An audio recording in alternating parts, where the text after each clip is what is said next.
Hi guys! For today's video, magluluto naman tayo ng homemade at skinless na chicken longganisa. Pwede itong pangnegosyo at pwede din sa mabilisang luto lalo na kung nagmamadali. Mabilis lang din itong gawin kaya tara, simulan na natin.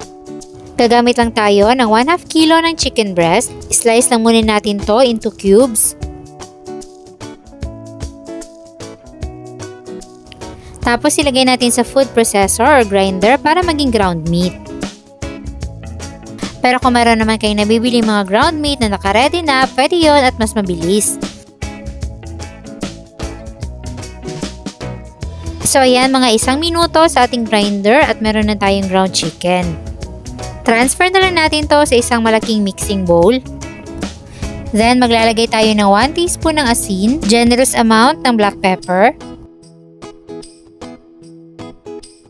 minced garlic, 1 teaspoon ng paprika powder, 1/4 cup ng brown sugar, at 1/4 cup ng cornstarch. Paghaluin natin itong mabuti.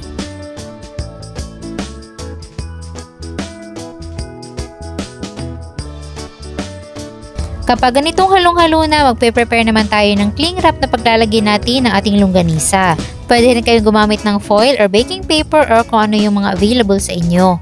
So ganito lang yung gagawin natin para mabalot natin siya sa cling wrap. Dahan-dahan nating i-roll.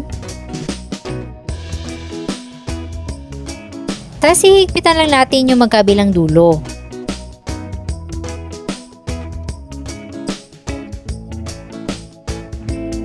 Ayan, so eto na lahat ng nagawa nating chicken longganisa. So ito-transfer lang natin to sa isang container na merong takip at ilalagay sa freezer overnight.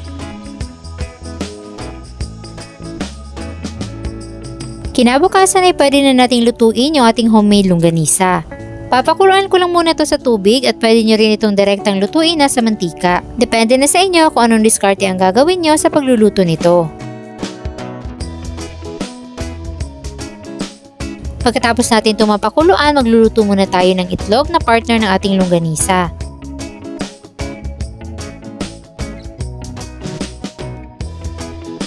Then, ipiprito na natin sa mantika yung ating mga chicken longganisa. At lulutuin lang natin to hanggang sa maging golden brown.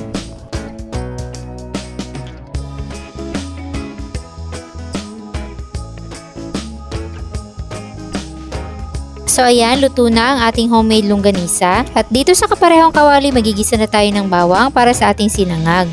Ilalagay na natin ang ating kaning lamig, konting toyo, seasoning at black pepper.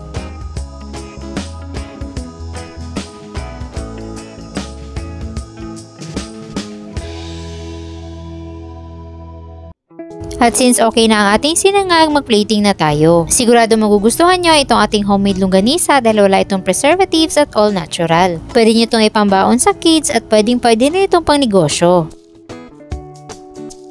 Ilalagay ko na rin dyan sa baba ang kompletong listahan ng ating mga ingredients. Sana'y nagustuhan nyo ang ating recipe for today. Enjoy!